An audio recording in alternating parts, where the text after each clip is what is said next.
Doctor साहब मस्करी कर रहे हो? अरे सांप को निकालना है यार, अंदर सांप घुस गया। बोले नहीं बस अब तू कल आना, तुझे अंदर कोई परेशान तो और नहीं कर रहा है? बोले परेशान तो नहीं कर रहा है, लेकिन ये हिल रहा है और मैं सो नहीं पा रहा हूं, इसको बाहर निकालो। बोले होगा होगा, अब तू घर जा, सो जा। एक आदमी बैठा था पेड़ के नीचे, थका हारा, तो बैठे बैठे यूं अढेल कर तने को बैठा था, तो उसको नींद लग गई। नींद लग गई। अब नींद के समय में जब उसको नींद लग जाती तो उसका मुंह खुला रह जाता था। कई लोगों की ऐसी आदत होती है, जब सोते हैं तो उनका मुंह खुला ही रहता है, तो उसकी ये आदत थी। तो यूं करके सो गया, नींद लग गई, मुंह खुला रह गया। ऊपर से एक सांप उतरा,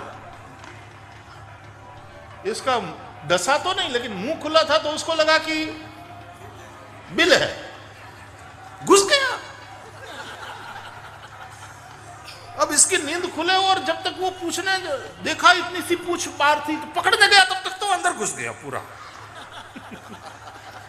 भगवान, अब ऐसा हो सकता है कि नहीं हो सकता, इसकी तुम केवल सुनो, इसका आनंद लो। वहां से उसने रिक्शा करी, भागा और डॉक्टर के पास गया। सबको हटाकर, भैया तुम लोग बाद में, तुम लाइन में खड़े हो, लेकिन मेरा इमरजेंसी केस है। तो सीधा डॉक्टर के पास गया। तो बोले डॉक्टर साहब, बोले क्या हुआ? बोले इमरजेंसी है डॉक्टर साहब। क्या? बोले मैं सांप निकल गया। क्या? बोले हाँ, मैं मुंह खोल करके सोया था, तो पता नहीं सांप उतरा और अंदर घुस गया, बिल समझ करके मेरे मुंह को। मैं पकड़ने जाऊं, थोड़ी सी पूंछ देखी तो पता चल गया कि सांप अंदर जा रहा है। पकड़ने गया, सरक गया, अंदर चला गया। अंदर डॉक्टर भी उठ खड़ा हो गया चेयर से, अपनी कुर्सी से। तेरे अंदर सांप है, मर गया कि जिंदा है? बोले नहीं, हिल रहा है, जैसे मदारी के टोपले में वो अंदर थोड़ा मूवमेंट करता है, ऐसा मूवमेंट तो है। और जब सगर्भा माता भी मूवमेंट अनुभव कर सकती है बच्चे की अपने पेट में, तो ये भी मूवमेंट को अनुभव कर रहा था। बोले मूवमेंट तो है। बोले कुछ काटने नहीं? बोले काटना नहीं, पता नहीं, कुछ प्रेम होगा, पता नहीं, है तो सही अंदर। बोले कुछ करिए डॉक्टर साहब, ये अंदर घुस गया है, बस को कैसे निकाले? डॉक्टर साहब ने भी अपना सिर यूं खुजलाते हुए कहा कि ऐसा केस मेरी जिंदगी में कभी नहीं आया मेरे पास, ये पहला केस है। डॉक्टर साहब कुछ करिए। बोले हाँ उपाय करता हूं, सोचने दो, सोचने दो। 5 मिनट सोचने के बाद डॉक्टर साहब ने कहा ऐसा कर, 100 ग्राम मूंगफली खारी सिंह वो लिया, और 100 ग्राम रेवड़ी, तिल की बनती है ना मीठी, यहां क्या बोलते हैं, रेवड़ी बोलते हैं। बोले 100 ग्राम रेवड़ी लिया, 100 ग्राम खारी सिंह। बोले डॉक्टर साहब ये क्या भोग लगने में, ये क्या आप कर रहे हो? मैं दवाई देने के लिए आया हूं, आप कुछ करें। बोले नहीं, मैं जो कहता हूं वो कर। तो बाजार गया, 100 ग्राम खारी सिंह, मूंगफली, 100 ग्राम रेवड़ी ले आया। बोले ले आया डॉक्टर साहब। अब बोले मेरे सामने बैठकर खारी सिंह खा, पूरी कर ले, खा जा। तो उसने खा लिया। अब बोले अब रेवड़ी खा ले, तो रेवड़ी भी खा गया। अब बोले अब घर जा। बोले डॉक्टर साहब मस्करी कर रहे हो? अरे सांप को निकालना है यार, अंदर सांप घुस गया। बोले नहीं बस अब तू कल आना, तुझे अंदर कोई परेशान तो और नहीं कर रहा है? बोले परेशान तो नहीं कर रहा है, लेकिन ये हिल रहा है और मैं सो नहीं पा रहा हूं, इसको बाहर निकालो। बोले होगा होगा, अब तू घर जा, सो जा, कल आना फिर से। दूसरे दिन वो फिर गया। डॉक्टर साहब बोले कैसी रही रात? बोले वही हिल रहा था, फिर थोड़ी देर जब वो सो जाता है अंदर तो मुझे भी नींद आ जाती। अच्छा ऐसा कर, 100 ग्राम खारी सिंह ले आओ, 100 ग्राम रेवड़ी ले आ। फिर बाजार गया, लेकर आया, डॉक्टर के सामने बैठा। अब बोले पहले खारी सिंह खा, खारी सिंह खाई। अब बोले अब रेवड़ी खा ले, रेवड़ी खिलाया। अब बोले घर जा। बोले साहब सांप, बोले वही ट्रीटमेंट हो रहा है, डॉक्टर हूं ना मैं जैसा कहता हूं वैसा कर, घर जा, कल फिर आना। इस तरह से 7 दिन आया। पहले 100 ग्राम खारी सिंह, फिर 100 ग्राम रेवड़ी। 7 दिन आया, सांप बाहर नहीं निकला। 8वें दिन वो फिर से आया, डॉक्टर साहब मैं हाजिर हूं। बोले खारी सिंह और रेवड़ी लाया है? बोले हाँ, ये तो रोज की दवाई है तो लाया हूं, लेकर के आया हूं। बोले खारी सिंह खा, सामने बैठ। आज डॉक्टर साहब ने चिपिया तैयार रखा था, उसने खारी सिंह खाई। बोले अब रेवड़ी खाऊं? बोले नहीं, अब रेवड़ी मत खा, आज बैठा रहा। खारी सिंह खाई लेकिन रेवड़ी नहीं खाने दी। 1 मिनट हुई और सांप बाहर आया और पूछा रेवड़ी क्या? रेवड़ी का। डॉक्टर साहब तैयार ही थे, चिपिया लेकर के पकड़ करके सीधा निकल बाहर। पहले आदत डाल दी, पहले खारी सिंह फिर रेवड़ी, पहले खारी सिंह फिर रेवड़ी, तो खुद ही बाहर आया, रेवड़ी का, निकल बाहर। तो हमको भी ऐसी आदत हो गई थी उस कथा में, हर 4 मिनट के बाद, 5 मिनट के बाद हवाई जहाज निकले। तो उसके बाद वाली कथा दूसरे शहर में थी, वहां तो एकदम शांति थी, लेकिन फिर भी 5 मिनट के बाद दिमाग कहता हवाई जहाज कहां? तो महाराज जी ऐसा ही होने वाला है। प्रयाग की कथा के बाद अगली जो कथा है उसमें भोंपू का, आसपास में कोई भोंपू नहीं बज रहा है, ये क्या इतनी ज्यादा शांति सहन नहीं हो रही है। तो यह मन ने स्वीकार कर लिया है, इसलिए देखो कोई समस्या नहीं है। बस तुम्हारा मन, ये केवल हंसने के लिए नहीं, ये सूत्र है। संसार में भी यदि तुम्हारा मन इस प्रकार जब स्वीकार कर लेता है किसी चीज को, तो फिर वो दुख नहीं देता, वो चीज दुख नहीं, वो व्यक्ति दुख नहीं देता, वो घटना दुख नहीं देती, वो परिस्थिति तुम्हें दुख नहीं देती। मन स्वीकार कर तो अच्छा है। यही तो कुंभ है, यही तो प्रयाग, यही तो इसका आनंद है। तो बहुत आनंद आ रहा है, और ऐसे वातावरण में आप लोगों के कान में भी सब जगह से आवाज आती होगी, सब शब्द आते होंगे, आप लोग चुन लेना। और कभी अंदर वाला वो पूछे कि रेवड़ी का तो बताना। हकीकत यह है, हम भी मोह की निद्रा में सो गए, मुंह खुला रह गया, और संसार रूपी सर्प भीतर घुस गया है मन के अंदर। संसार को सर्प कहा है भागवतकार।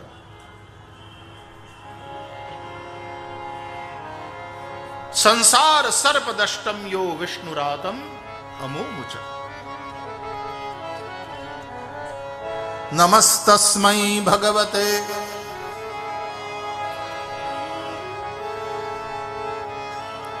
योगेंद्राय, नमस्तस्मै शुकाय। सुखदेव जी की वंदना करते हुए व्यास भगवान ने लिखा, जिन्होंने संसार सर्प के डसने थे परीक्षित को मुक्त किया, उसकी रक्षा करी। संसार सर्प है और वो सबको डसता है। तो एक दृष्टि से देखा जाए तो मोह की निद्रा में हम सो गए हैं, बेहोश हो गए हैं, संसार सर्प भीतर घुस जाता है। अब मन में घुसे हुए उस संसार को निकाले कैसे? कुछ तो करेंगे सुखदेव जी। और जब वो खुद ही बाहर निकले, रेवड़ी क्या, और तुरंत वैराग्य के चिमटे से उसको पकड़ करके मन से संसार को निकालने की बात है। और मन से संसार निकल गया, फिर आप जहां भी हो, आप प्रयाग में, हमेशा एक बात हम कथा में चर्चा करते रहते हैं कि तुम्हारे जीवन में नीति हो, तुम्हारे जीवन में रीति हो, तुम्हारे जीवन में प्रीति हो। कमाओ तो नीति से, जीवन जियो रीति से, जो रीति रामायण ने बताया, शास्त्रों ने बताया, संतों ने समझाया। और भगवान का भजन करो तो प्रीति से करो। नीति, रीति और प्रीति की त्रिवेणी में निरंतर स्नान करोगे, आप नित्य प्रयाग में ही निवास कर रहे हो। पाप आपका स्पर्श भी नहीं कर सकता। संसार से मुक्त हो जाओगे। संसार सर्प दष्टम यो विष्णुरातम अमो मुचत। और जब संसार सर्प मन में घुस जाता है, या तो संसार सर्प डसता है तो फिर ईर्ष्या है, क्रोध है, वासना है, इत्यादि सारे विष अपने जीवन में फैल जाते हैं। उससे मुक्त होने के लिए इस अमृत कुंभ में हमको ये अमृत प्राप्त हुआ है। हम सब बड़भागी हैं, हमें यह अमृत पान का अवसर प्राप्त हुआ है। आज प्रथम दिवस है। आरंभ में पूज्य संतों के मार्गदर्शन से हम धन्य हुए और श्रीमद् भागवत की कथा का एक शुभारंभ, एक पीठिका तैयार करी हमने आज, और फिर इस पर प्रतिष्ठित करेंगे श्रीमद् भागवत की इस दिव्य शब्द मूर्ति को। आओ, दिन प्रति अपराह्न सत्र में ये कथा यात्रा चलेगी। 3 से 7 वैसे तो, लेकिन महाराज जी यदि आप वो करें तो आधा घंटा की आप छूट दीजिएगा। हाँ 3:30, 3:30 से, लेकिन 3:30 मतलब 3:30, हाँ। तो 3:30 से लेकर के 7 बजे तक हमारी कथा यात्रा चलेगी। आप सब लोग जो सामने बैठकर श्रवण कर रहे हैं, विज्ञान के माध्यम से जो टीवी चैनल पर टेलीकास्ट हो रहा है, और हमारे सांदीपनि.tv पर भी जो लाइव वेबकास्ट हो रहा है, और अन्य माध्यमों से विश्व के कोने कोने में बैठे हुए लोग जो इस कथा का श्रवण कर रहे हैं, सबके प्रति इस तीर्थराज प्रयाग से अपनी प्रार्थना उनके लिए प्रेषित करता हुआ, सबके लिए प्रार्थना करता हुआ आज प्रथम दिवस की कथा को यहाँ विराम दे रहा हूँ। पुनः एक बार श्रीमते रामानंदाय, रामानंद स्वामी जी का प्रागट्य दिवस है, तो उन्हें वंदन करते हुए, अभी मैं पढ़ रहा था उसमें कि 3 साल तक तो बाहर नहीं निकाला था माता पिता ने बालक को, 1 साल तक तो वो दर्पण देखने नहीं दिया था। जिसका पिता स्वयं पुण्य हो और माता सुशीला हो, उसकी यह दिव्य संतान। और स्वामी रामानंदाचार्य जी ने कोई ज्ञाति जाति का भेद नहीं, सारे भेद मिटा करके हरि को भजे सो हरि का होई कह करके सबके लिए बहुत सरल। और इसलिए संत कबीर जैसे महापुरुष उनकी शरण में आए, और अकस्मात से दीक्षा, क्या क्या भूख थी कबीर को, कैसे महापुरुष से दीक्षा मिले। तुलसीदास जी हो, कबीरदास जी हो, तो ऐसे ऐसे महापुरुष जिस परंपरा में प्रकट हुए, आप उस आचार्य पीठ को विभूषित कर रहे हैं। आपको और सभी संतों को प्रणाम करते हुए, रामानंदाचार्य जी की पावन स्मृति को प्रणाम करते हुए आज की कथा को विराम दे रहे हैं। उससे पूर्व कुछ मिनट आइए भाव और प्यार से भगवान नाम का आश्रय करें। रंग रंग पांडुरंग रंग विठला,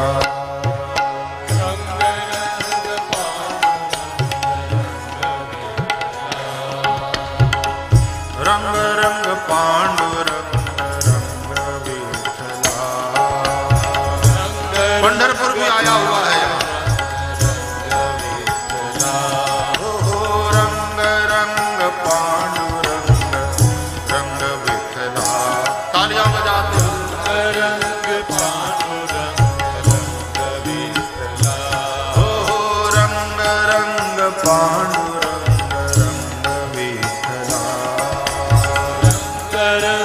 पांडुरंग रुक्मणी समेता पंढरी नाथा।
रंग रंग पांडुरंग रंग विठ्ठल।